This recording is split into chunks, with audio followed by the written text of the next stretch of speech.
There's something remarkable that happens when you walk into an empty room and close the door behind you.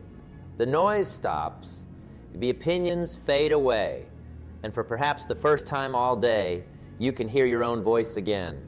It's in those quiet moments, my friends, when no one is looking, when no one is listening, when no one is there to pat you on the back or tell you what to do next.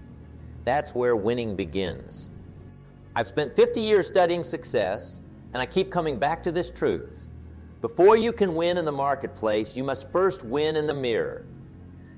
Before you can lead others, you must first learn to lead yourself. And before you can truly connect with anyone else, you must first learn to be comfortable in your own company. Most people run from being alone. They fill every minute with noise, with distraction, with the voices of others. Turn on the TV, check the phone, call a friend. Anything to avoid that moment when it's just you looking at yourself, asking the hard questions. But let me tell you something that might change your life. The greatest achievers in history mastered the art of being alone first. The quality of your life will be determined by the quality of your thoughts. And the quality of your thoughts can only be refined in moments of solitude. This isn't philosophy, this is practical wisdom for those who want extraordinary results. Success isn't just about what you do when everyone is watching. It's about who you become when no one is looking. And that transformation happens in those precious moments when you're brave enough to be alone with yourself. I want to give you something valuable today. Not just inspiration that fades by tomorrow, but a framework for lasting achievement. And it starts with this counterintuitive truth. You must learn to be alone before you can truly win. I grew up on an Idaho farm where I spent countless hours working the land by myself. Just a boy and his thoughts amid rows of crops that seemed to stretch forever. Looking back now, I recognize those were my first lessons in the power of solitude. When I was young, I didn't understand the gift those quiet hours were giving me. I just knew the work had to be done, and I was the one who had to do it. No crowd cheering, no instant feedback, no one to impress. Just me and the task at hand. One summer day when I was about 12, my father gave me a particularly difficult section of the farm to clear. Rocks everywhere, hard soil, a job that seemed impossible for a boy my size. I remember looking at that field and feeling overwhelmed, then looking back at the house in the distance, hoping someone would come help, but no one came. I sat down on one of those rocks, feeling sorry for myself. 10 minutes passed, 20. Then something shifted inside me. I realized no rescue was coming. Either I figured this out myself or it wouldn't get done. The afternoon changed me. Hour by hour, rock by rock. I developed a strategy. I talked to myself, encouraged myself, pushed myself. By sunset, I'd cleared that impossible field. When my father came to check my work, he simply nodded. That was all the recognition I got. But I had something more valuable. I'd discovered an inner resource that would serve me for the rest. Years later, when I faced setbacks in business, when deals fell through, when partners left, when the economy shifted, I would return to that lesson. The ability to stand alone, think alone, and find solutions alone became the foundation of everything I would later achieve. Now, some of you might be thinking, Jim, I'm a people person. I thrive on connection. And that's wonderful. Human relationships are essential to a fulfilling life. But here's the paradox. The more comfortable you become with yourself, the more value you bring to every relationship. The greatest gift you can offer others is a complete person, not someone desperately seeking validation, not someone who needs constant direction, but someone who has done the inner work that can only happen in solitude. Let me tell you about my friend Tom. Brilliant businessman, built 3 successful companies. But Tom had a pattern. He couldn't be alone, ever. If he wasn't in meetings, he was on the phone. If no one was available, he'd create problems just to have a reason to call an emergency meeting. His calendar was packed from 5 a.m. to midnight. Then the recession hit in the early 90s. 2 of his businesses failed within months. Suddenly, the phones stopped ringing. The meetings dried up. And for the first time in his adult life, Tom had to face something terrifying. The first few weeks were brutal for him. He paced his house like a caged animal, but he had no choice. He had to learn to be with his thoughts. And in that silence, Tom told me later, he finally heard what he needed to hear. He realized he'd built his companies to impress others, not because he was following his true purpose. In those months of forced solitude, Tom reconnected with what really mattered to him. He found clarity, and when he eventually started his next venture, it wasn't just successful, it was fulfilling in a way his previous businesses never were. Tom told me, Jim, I had to lose everything to find myself. And I had to find myself before I could build something that would last. That's the power of being alone with your thoughts. Now, I'm not suggesting you need to experience failure to learn this lesson. You can choose solitude before life forces it upon you. And that's the much wiser path. Set aside time each day, even if it's just 15 minutes to start. When you disconnect from everything and everyone, no phone, no computer, no TV, no music, just you and your thoughts. At first, it might feel uncomfortable. Your mind might race. You might feel an almost physical urge to reach for distraction. That's normal. We've conditioned ourselves to avoid silence, but push through that initial discomfort because on the other side is where growth begins. Let's talk about self-discovery. When was the last time you surprised yourself? When did you last uncover a talent, a passion, or a perspective that you didn't know was inside you? For most people, the answer is, I can't remember. And that's because self-discovery requires space and silence. It requires the courage to look inward without distraction. I remember working with a young woman named Sarah at one of my seminars. Brilliant corporate career, rising star at her company. But something was missing, and she couldn't put her finger on what it was. I gave her an assignment. Spend one weekend completely alone, no social engagements, no entertainment, no distractions, just a journal, her thoughts, and maybe some long walks. She resisted at first, had a million reasons why that weekend wouldn't work, but eventually she committed to it. When I saw her a month later, she was a different person. In those 2 days of solitude, she'd reconnected with her childhood passion for painting, something she'd abandoned 15 years earlier to pursue what others told her was a practical career. She didn't quit her job overnight, but she started painting again in the evenings and on weekends. 6 months later, she'd arranged to work part-time so she could pursue her art more seriously. A year after that, she held her first gallery showing. Sarah told me, that weekend alone with myself was the most uncomfortable and most valuable 48 hours of my adult life. I heard myself again for the first time in years. Your answers are within you, but you'll never hear them if you don't create the silence necessary to listen. This isn't just about career decisions or creative pursuits. It's about every aspect of your life, your health, your relationships, your spiritual growth, your financial future. Clarity in each of these areas requires regular periods of solitude and reflection. Ask yourself, who am I when no one is watching? What do I truly value? What kind of life would make me proud when I look back on it years from now? These questions can only be answered, honestly, when you step away from external influences and listen to your inner wisdom. And these answers form the foundation of an authentic, successful life. Now, some people confuse being alone with being lonely. Let me be clear, these are entirely different experiences. Loneliness is a painful feeling of disconnection. It's the sense that you're isolated even when others are around. It's harmful to your physical and mental health, and it's not what I'm advocating here. What I'm talking about is purposeful solitude. It's the conscious choice to spend time with yourself to think, reflect, plan, and grow. This kind of aloneness doesn't drain you, it fills you up.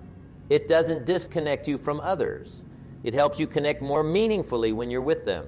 The person who has never learned to be alone productively is actually more vulnerable to loneliness. Why?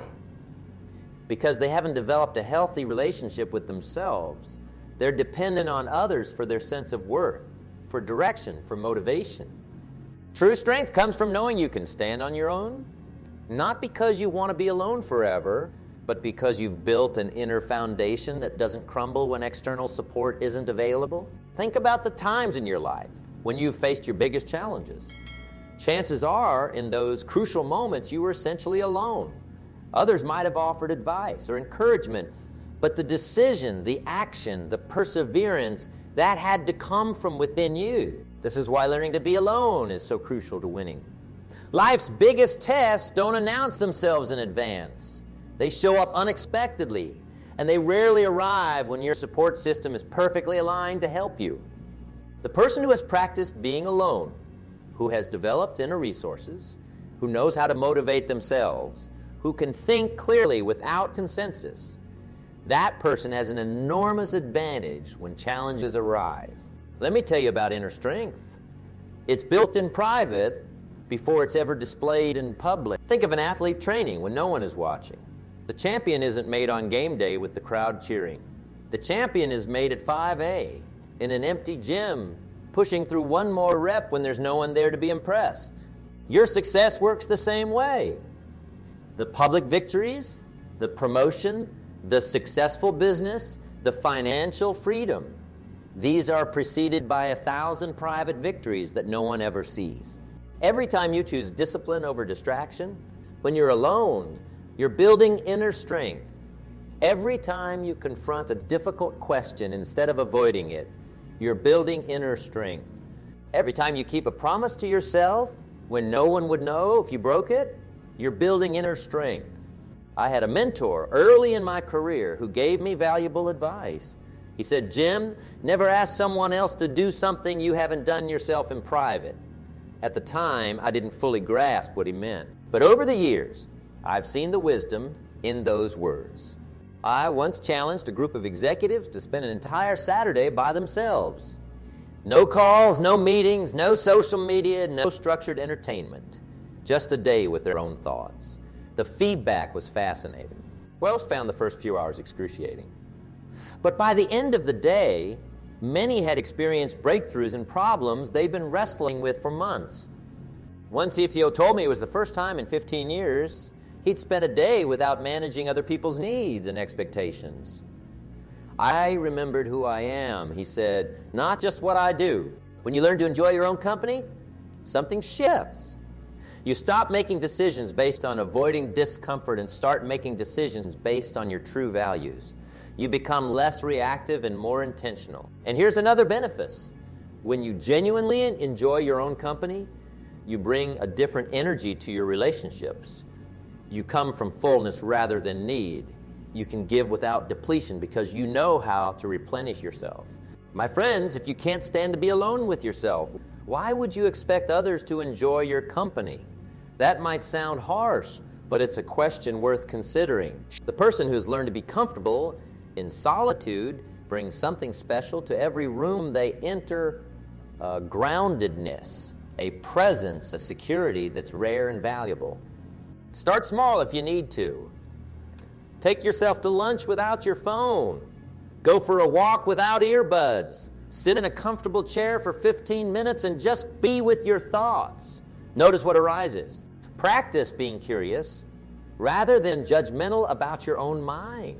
Over time, you might find that some of your most profound moments of joy come not from external events, but from the simple pleasure of your own company. Let's talk about how solitude enhances creativity and problem solving. Have you ever noticed that your best ideas rarely come when you're trying to force them? They come in the shower, while driving, during a walk, when you're gardening. Why is that? When you're alone, your mind is somewhat relaxed. You tap into different brain states. The constant chatter of the analytical mind quiets down, allowing more creative connections to emerge. Neuroscientists call this the default mode network, a pattern of brain activity that occurs when you're not focused on the outside world. It's in this state that your mind makes unexpected connections between ideas that previously seemed unrelated. That's where innovation happens. But here's the problem. We've become so addicted to stimulation that we rarely allow ourselves to enter this valuable state. The moment we have downtime, we grab our phones, we check email, we scroll through social media, we fill every gap with noise. And then we wonder why we can't come up with creative solutions to our biggest challenges. Thomas Edison, one of history's greatest inventors, understood the power of solitude for problem solving. He had a unique approach when stuck on a difficult problem. He would sit in a chair holding steel balls in his hand, positioned over pie plates on the floor. As he began to drift off, the balls would fall, making enough noise to wake him. In that twilight state between wakefulness and sleep, a solitary, receptive state of mind, he found many of his breakthrough ideas. You don't need to copy Edison's exact method, but you do need regular periods of undistracted solitude if you want to access your full creative potential. I've worked with countless entrepreneurs over the years. The most innovative ones all share this trait. They protect time for solitary thinking as fiercely as they protect their most important client meetings. One technology CEO I advised blocked off every Wednesday as his think day. No meetings, no calls, just time to read, reflect, and let his mind wander productively. His team initially resisted this practice. They wanted access, but the results spoke for themselves. Most of the company's breakthrough products were conceived during those solitary Wednesdays. You don't need a full day each week to start. Even 20 minutes of genuine solitude, not just being physically alone, but mentally present with your own thoughts, can yield surprising insights. Try this and identify a challenge you're currently facing. Spend 20 minutes alone just thinking about it. No researching, no asking for advice, no distractions. Just you and the problem. Write down whatever comes to mind without judging it. You might be surprised by what emerges. Now let's talk about self-reliance and independence. In a world that celebrates teamwork and connection, both valuable things, we sometimes forget the importance of developing self-reliance. But without this foundation, teamwork becomes dependency, and connection becomes neediness. Self-reliance means trusting your own judgment. It means developing the capacity to motivate yourself rather than requiring external pushes or pulls. It means taking responsibility for your choices rather than looking for someone to validate them. And guess what? This quality can only be developed in solitude. Think about children learning to walk. There comes a moment when a toddler must let go of the furniture and take those first unsteady steps alone. It's wobbly, it's scary. Falls happen, but without that moment of letting go, walking never happened. Your growth works the same way. There comes a point where you must let go of constant guidance, constant feedback, constant reassurance, and trust your own steps. I've mentored hundreds of people throughout my career. The ones who truly flourished weren't those who followed my advice most diligently. They were the ones who used my guidance as a starting point for their own thinking. They considered what I offered, then went away alone to decide what made sense for their unique situation. Independence doesn't mean you never seek input from others. That would be foolish. It means you don't outsource your decision-making. You gather information, you consider expertise, and then you go away and decide for yourself. Ralph Waldo Emerson wrote, "It is easy in the world to live after the world's opinion. It is easy in solitude to live after our own. But the great man is he who in the midst of the crowd keeps with perfect sweetness the independence of solitude." That's what we're aiming for. Not isolation, but the ability to maintain independent thought even amid social pressure. And you practice this skill during periods of intentional solitude. Ask yourself, how many of my current beliefs are truly mine? And how many have I adopted from others without examination? How often do I make decisions based on what others might think rather than what I know to be right for me? These questions require honesty. And honesty with yourself flourishes in solitude. Let me be clear about something. There's a profound difference between loneliness and productive solitude. This distinction is crucial to understand. Loneliness is a painful state that happens when you feel disconnected from others. It's harmful to your health and well-being. Studies show it can be as damaging as smoking 15 cigarettes a day.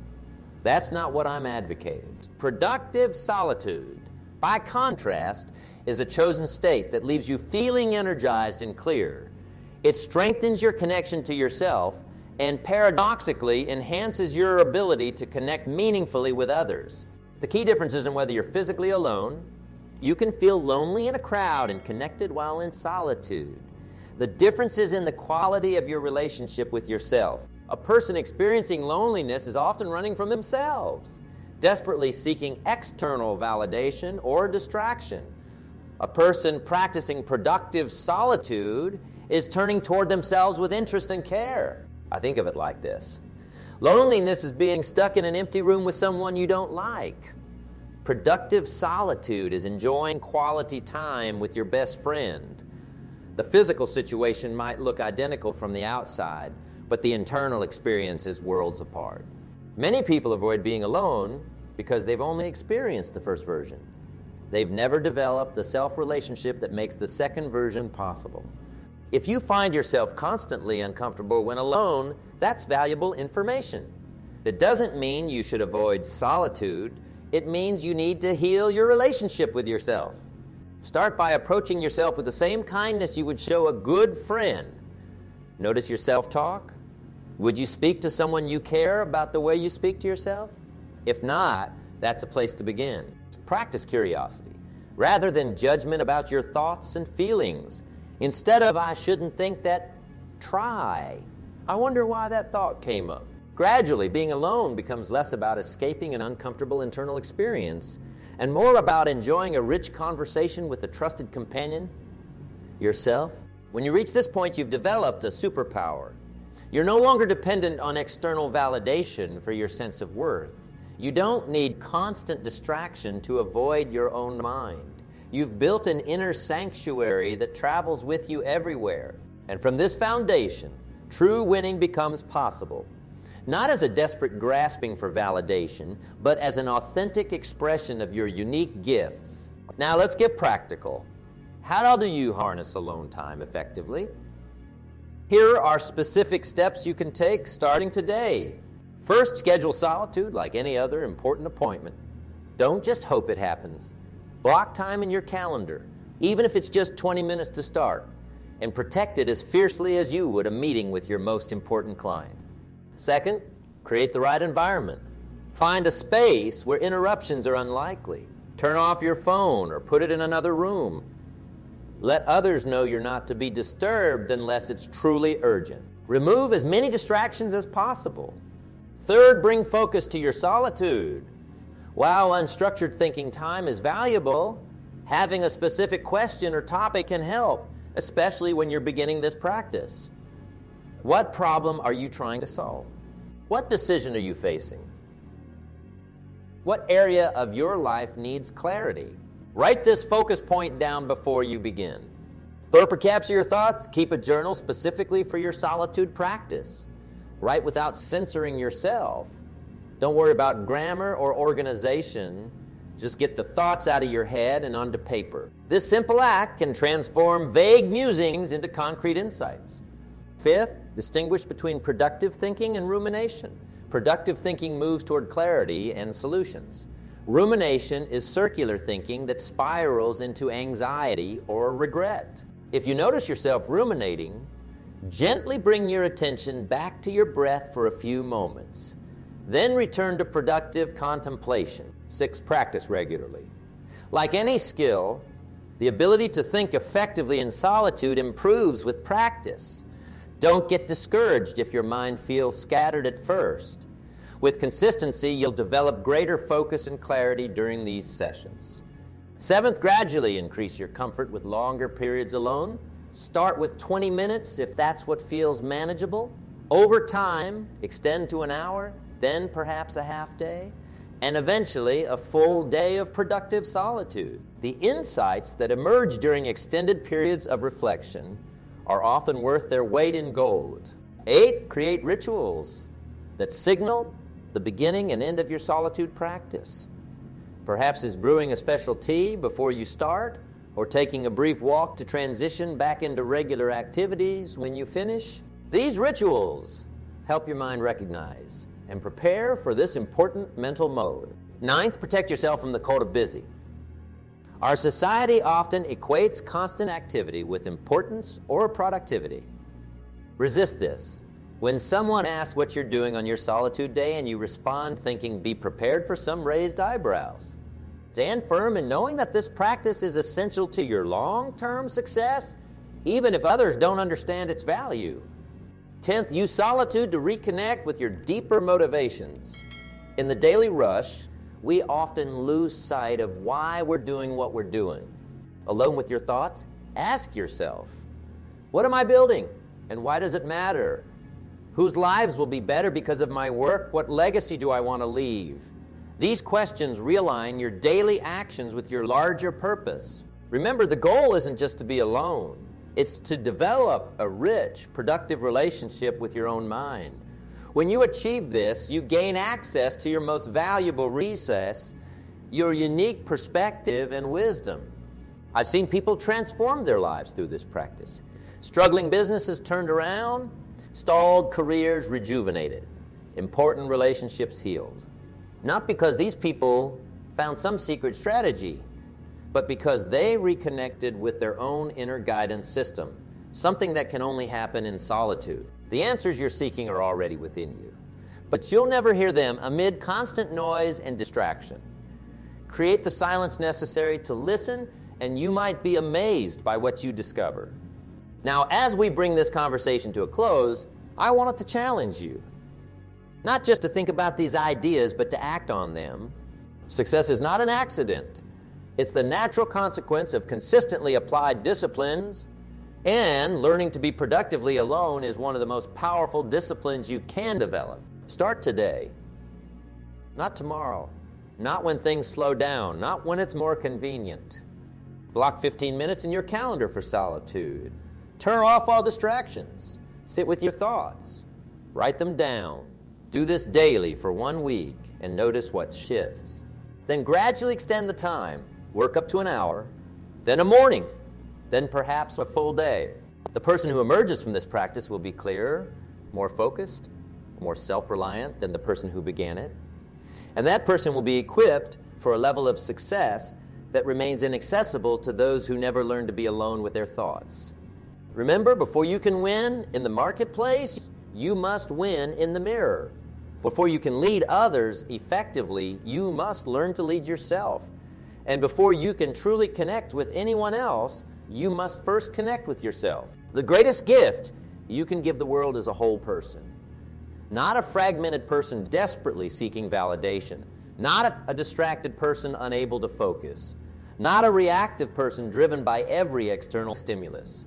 But a whole person, centered, clear, and connected to their own wisdom. That journey begins in solitude. It begins when you have the courage to close the door, turn off the noise, and listen to the voice that's been waiting to guide you all along. My friends, we live in extraordinary times. Never before have we had so many opportunities, so many possibilities, so many ways to make our mark on the world. But with those opportunities comes unprecedented distraction and noise. The winners in the coming decades won't be those with the most connections or the biggest platforms. The winners will be those who can think clearly when everyone around them is confused. Those who can maintain their center when everything is spinning. Those who know their own minds deeply enough to resist the pull of the crowd. And that capacity is forged in solitude. So here's my promise to you. Master this skill, the skill of being productively alone, and you'll develop an advantage that can never be taken from you. An internal compass that guides you when the external maps fail. A clarity that persists even when others are lost in confusion. This is how you win. Not just in business or finance, but in the larger game of a life well lived. It starts with the courage to be alone with yourself, to face what you've been avoiding, to listen to what's been trying to tell you all along. The path is simple, but it isn't easy. If it were, everyone would do it. But that's good news for you, because while others remain addicted to distraction, you now have the opportunity to develop this rare and valuable skill. The question is, you take it, will you make this commitment to yourself? Will you have the courage to close the door, turn off the noise, and listen to your own wisdom? I believe you will. I believe the very fact that you've stayed with me through this conversation indicates you're ready for this challenge. You're ready to discover the power that comes from learning to be alone before you win. So go now, create that space, Listen to that voice, trust that wisdom, and watch as your life transforms from the inside out. Thank you for your time and attention. But more importantly, thank you for having the courage to consider a path that few are willing to walk, the path that begins in solitude and leads to authentic success. The world needs what you'll discover when you're brave enough to be alone with yourself. Don't keep it waiting.